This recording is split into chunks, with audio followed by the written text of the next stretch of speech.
Moi, c'est Guimoy. Je rachète de vieux rasoirs pour les retaper et les revendre.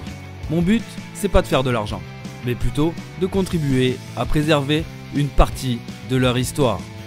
Bienvenue sur Guimoy Rasoir Vintage. Salut YouTube, bienvenue pour cette nouvelle vidéo. Aujourd'hui, je vais vous présenter un Wade Butcher. Wade Butcher, hop, donc c'est un Celebrated. Avant toute chose, je voudrais quand même vous remercier d'avoir acheté mes rasoirs, hein, les rasoirs que j'ai fait depuis le début de la chaîne. Ça m'a rapporté un petit peu d'argent et du coup j'ai pu changer ma caméra qui n'est autre que mon téléphone. Donc du coup on est passé de 6 millions de pixels à 12 millions de pixels et du coup c'est quand même, je l'espère, un truc assez sympathique. Et au niveau du micro, je pense que c'est un petit peu meilleur au niveau du son. On retourne au rasoir. Donc c'est un Wade Butcher Celebrated. Hop, voilà. Donc il est super beau. Sauf que la chasse est cassée à ce niveau-là. Et il y a une espèce d'écriture bizarre derrière là, ici. Donc je ne sais pas si vous voyez bien. Ouais, vous devez le voir. Voilà. Et du coup, bon, je vais essayer de l'atténuer, mais c'est pas garanti que j'y arrive. Il y a marqué Skull. Donc voilà, il vient des États-Unis. Donc je pense franchement que je vais changer la chasse. Je vais vous montrer une nouvelle chasse. Donc j'ai choisi de mettre cette chasse. Voilà, donc je pense que il va être quand même assez beau. Hop, voilà. Est-ce que vous simulez le truc? Moi je trouve que ça va être assez cool ma foi. Donc je conserve la corne, sauf qu'au lieu de la mettre noire, je vais la mettre un petit peu jolie. Alors ça, je crois que c'est de la corne de buffle. Et elle est très très belle. Voilà. Donc après, je vais peut-être y faire de la dorure, comme à mon habitude. Et ça va être assez joli. Donc je ne vous en dis pas plus. Je vous retrouve après les photos pour un petit historique et pour la rénovation de ce magnifique Wade Butcher. A tout de suite. William et son jeune frère Samuel ont suivi le cheminement habituel des couteliers de Sheffield. Ils devinrent apprentis auprès de leur père James, et quand celui-ci décéda, ils continuèrent leur apprentissage ailleurs.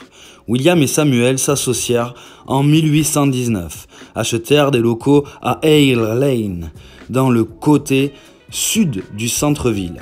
En 1822, ils fondaient eux-mêmes leur acier au creuset et produisaient des outils tranchants. En 1830, c'était les années du boom de commerce avec les USA et Samuel devint agent pour la société New York. Il s'approvisionne en pointe, marteaux, burins, scies et coffres à outils. La société se spécialise dans la production en acier tranchant fondu au creuset pour les navettes à tisser le coton et de nombreuses manufactures de la Nouvelle-Angleterre présentent fièrement leurs produits comme étant issus de la WNS Butchers Superior Refined Castle Steel. La société confirme l'excellente réputation de Sheffield pour les couteaux de poche et les rasoirs à main. En 1835, les frères développent leur business en achetant une forge à Furnival Street. En 1845, ils occupaient également la Philadelphia Works sur un site à Riverdown. Le site de Furnival fut agrandi en 1856 par l'ajout d'une meule.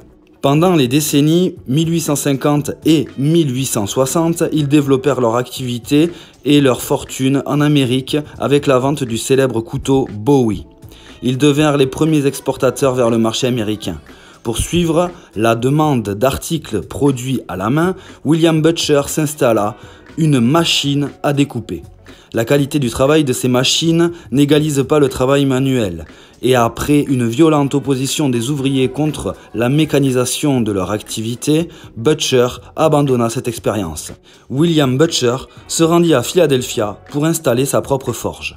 La forge fut inaugurée en juin 1867 sous son nom et il produisit les premiers castings en acier produits aux USA. L'intention de Butcher étant de produire de l'acier fondu en utilisant les mêmes méthodes que celles utilisées par les forgerons de Sheffield. Pour terminer cela, il fit venir des artisans de Sheffield pour installer et faire fonctionner la forge. Malheureusement, les forges firent faillite car elles n'arrivaient pas à concurrencer les nouvelles méthodes de production d'acier utilisées dans les processus à foyer ouvert, maintenant très populaires auprès des Américains. Les forges furent fermées par les actionnaires en 1871. Butcher déplaça son personnel vers une autre aciérie près de Lewiston, où ils continuèrent leur technique de fusion. Samuel Butcher mourut le 1er décembre 1869 à Sheffield et William le 8 novembre 1870 à leur maison familiale, Five Oaks à Glossop Road. Pendant sa vie, William Butcher devint un membre de la Compagnie des Couteliers, devenant maître coutelier en 1845. Je voudrais remercier Alejo pour ce magnifique texte qu'il avait posté sur le forum Le Retour du Coupe-Chou. Vous pouvez également visiter son site, je vous le mets dans la description. Il fait de superbes coupe-choux de très bonne facture, de très bonne qualité. Donc voilà, vu que c'est un artisan, il en fait pas non plus des milliards, hein, mais vous pouvez quand même aller visionner ce qu'il fait sur ce site là. Je vous le mets dans la description, juste en dessous la petite flèche noire. Tout de suite, nous allons passer à la rénovation.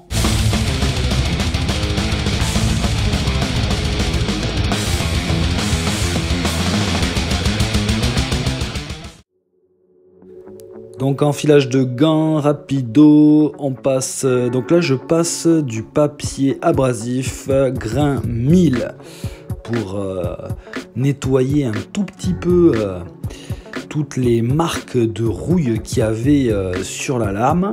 Même si elles avaient déjà quand même été pas mal entretenues, je me devais de passer un petit coup dessus. Là du coup je me suis dit pourquoi t'as pas enlevé la chasse? J'enlève la chasse tranquillement, j'ai coupé le pivot à la pince coupante et je l'ai extrait avec mes petits doigts.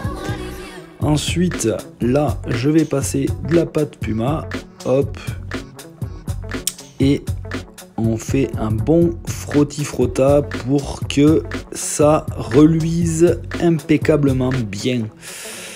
Vous allez pouvoir constater tout ça lorsque je vais vous montrer le reflet. Hop. Et voilà. Nickel. Donc maintenant, on va passer à la galvanisation par électrolyse. Alors 24 carats. Donc en fait, j'ai choisi de faire un petit rectangle autour de l'inscription qu'il y avait sur la lame. Donc pour ça je prends du scotch d'électricien et je me suis fait un rectangle plus ou moins rectangulaire on va dire.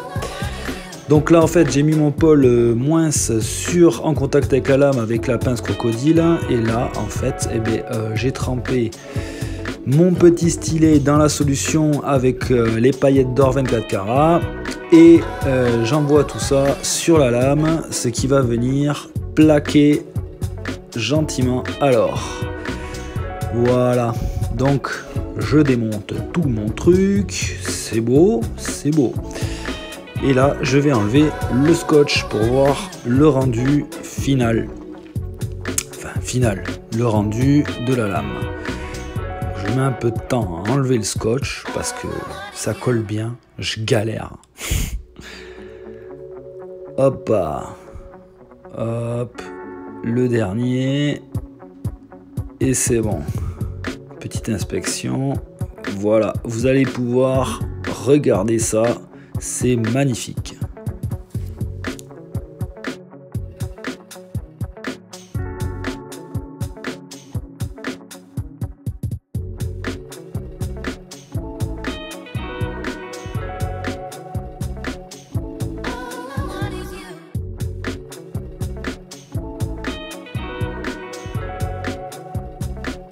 Donc là, je vous fais ça en direct live. Hop, petit traçage au crayon. Voilà, donc j'ai mis un peu d'écart ici et ici, je suis bien centré. Donc d'habitude, je fais pas ça, mais bon, voilà, je me suis dit que j'allais innover. Donc là, je vais laisser ma colle ici en interstice. Comme ça, lorsque je vais percer, en fait, j'aurai le bon écart ici au niveau de l'anthrax du crochet. Voilà, en parlant de crochet, alors je ne sais pas si vous avez vu la taille du trou du crochet. Alors le machin, il est ultra large. Donc voilà, regardez ça, il est méga gros. Donc en fait, pour vous donner une idée, je vais vous mettre mes pivots juste à côté. Hop. Voilà, alors ça c'est un de mes pivots, d'accord, hein. Et ça, c'est le trou du crochet. Donc si vous regardez la taille du pivot et le trou du crochet, je veux dire, ça nage allègrement à l'intérieur. Voilà. J'ai du jeu de dingue. Donc je pense que ce coupe-chou va avoir un jeu de dingue. Donc bon, je vais le tester et on verra. Je continue tout de suite.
Donc voilà, je vous montre un tout petit peu ce que ça donne.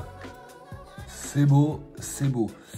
Donc juste, en fait, il ne ferme pas bien droit. En fait, la chasse d'origine, on a vu sur les photos au début, je vais vous en remettre une maintenant.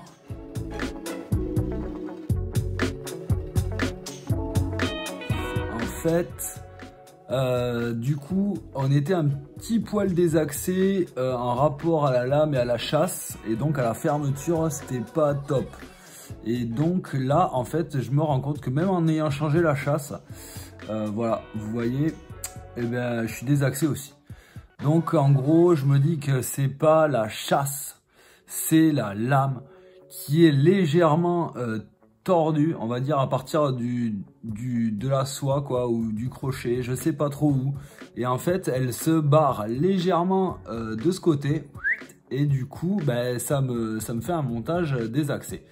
Bon, hormis ce petit détail, il n'y a pas grand chose de grave. Voilà. Donc ma dorure, elle donne bien, je trouve ça donne bien sur la chasse.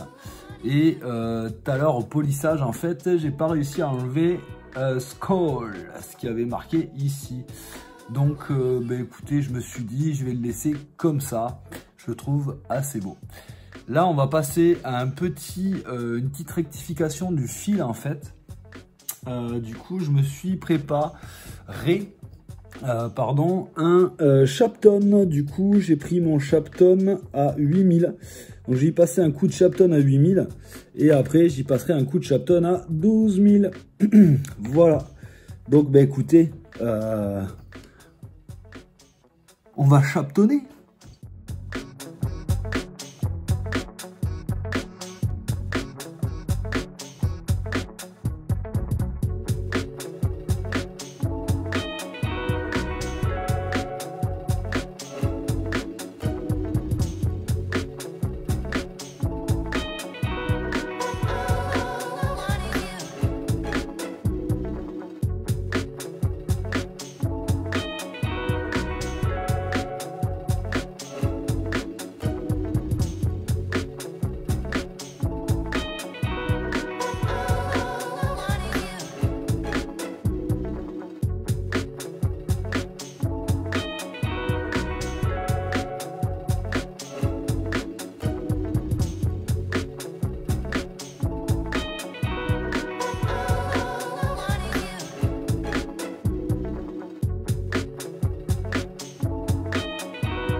Donc voilà les amis, j'ai fini. Il est beau, il est nickel, il est affilé, il coupe grave. Voilà à quoi il ressemble. De toute manière, je vais vous mettre quelques photos dans pas longtemps. Juste, voilà, bon, je récapitule un petit peu le schmilblick. Donc en fait, au début, j'ai changé la chasse parce qu'elle était cassée. Et en plus, je trouvais qu'elle était désaxée. Comme vous avez vu par la suite, du coup, en fait, au final, je me suis rendu compte que c'était pas la chasse qui était désaxée, c'était la lame. En fait, elle est légèrement voilée, mais pas au niveau de la lame ici, elle est plus voilée au niveau de la soie ou du crochet. Ce qui fait qu'en fait, ça me la dévie légèrement sur la... Bon, alors si on part du crochet comme ça me la dévie vers ici. Et donc, en fait, à l'ouverture... Ça frotte un petit peu et surtout le plus important c'est à la fermeture en fait. Il faut le contraindre vers là pour pouvoir le fermer sans toucher la chasse. Ce qui est assez gênant mais bon voilà. C'est pas très méchant. Après en dehors de ça la chasse est super belle. Je trouve qu'elle se marie très bien avec la dorure. Voilà. Et le dernier point c'est que j'ai pas réussi à enlever le petit truc qui était marqué ici skull. C'était pas, j'ai pas réussi, il aurait fallu que j'aille trop profond pour l'enlever. Et donc vu que j'ai pas voulu insister pour conserver un tout petit peu son aspect vintage, voilà, je l'ai laissé. Je trouve que c'est pas forcément gênant. Je trouve ce rasoir très beau. Et voilà. Donc je vais vous mettre quelques petites photos maintenant.